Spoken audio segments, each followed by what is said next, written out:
Mote Marine, let's do an update. Hi everyone, my name is Mike Rennick. I'm the team lead, the senior broker of Team Rennick, part of that great Mangrove Realty Associates family. Welcome to another edition Out and Around with Mike. My guest this morning is Mr. Steve Reed. Good morning, Steve. Steve is the owner and the publisher of the Longboat Key News and the Sarasota City News. We've been here before. We've talked about Mote. What's going on? All right. Last time we were at Mote, the big news was they're building the big aquarium out near I-75 over at over near UTC. What city is that?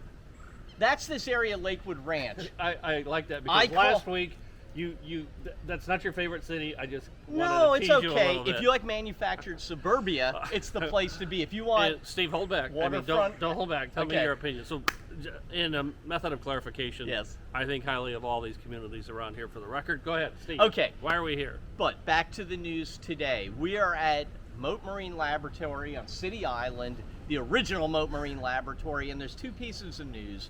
One is an annual ritual. The first turtle nest of the season was found. And let's be clear, turtle nesting is one of the most important things Mote does. And I say that although the legendary scientific institution does research on science and coral and red tide and all of these things that affect our environment, turtles is what helps longboaters interact with Mote.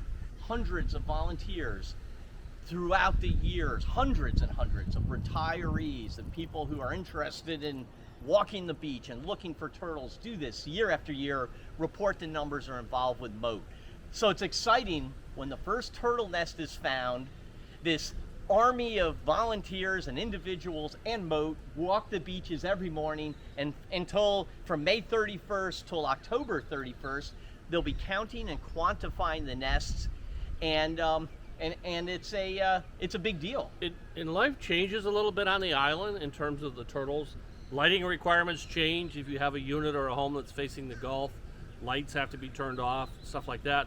Because when a turtle hatches, when the baby turtle hatches, it's drawn to the light. So in theory, we want it drawn to the moon, which would take it back out to the water. Correct. And when you have the lights on, it changes all before of that. realtors came along and developers and built out Florida with lights. Was that before newspaper publishers were born also? It was when we were just children.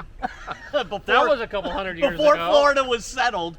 The only ambient light at night was moonlight reflecting off the Gulf of Mexico. So that light is what these turtles have evolved to be attracted to. Now you could think that light can't compete with car headlights, with condominium lights and so on.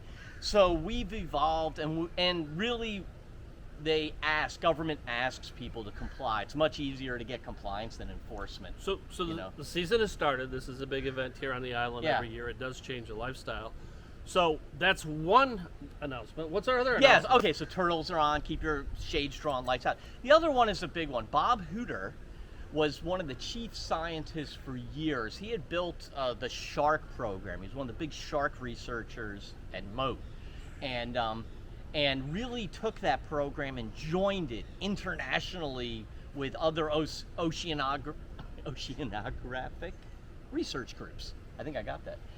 That's good enough for me. Yeah. So in other words, he retired. Big announcement last year, and they've replaced him now. And the Demian Chapman is the new scientist. And he is, obviously younger than the retiring guy, and he too is so connected into the international community, involved with what they call fin research, and using all these indicators of sharks' populations, which really tell the story of oceanic health. I threw that word in again. You got it right. I got it. I'm going to exploit it. Yeah. For the captions, I've got to figure out how to spell it, but go ahead. Yeah. You can Google, it's on your side. But anyway, so it's a new hire, and what I like about that, and I think what residents and viewers should be happy about is Mote, even though they're moving the aquarium there, they've committed to double down on the scientific research and facilities on City Island. So in many ways, City Island's going to remain the intellectual scientific brain trust of Mote, and sort of the more educational aspects are going to move out towards I-75. So we're going to have the serious stuff here. So what's really cool, living in Florida, I came from Michigan, it's a different lifestyle. Living on an island out in the Gulf of Mexico is even more of a different lifestyle. So we're trying to bring you some of the flavors with the two Mote announcements that we have right now. There'll be more to come. Steve, I want to thank you for sharing. Thank you for being here. Stay tuned, watch for more updates as they develop. Thanks for watching, everyone.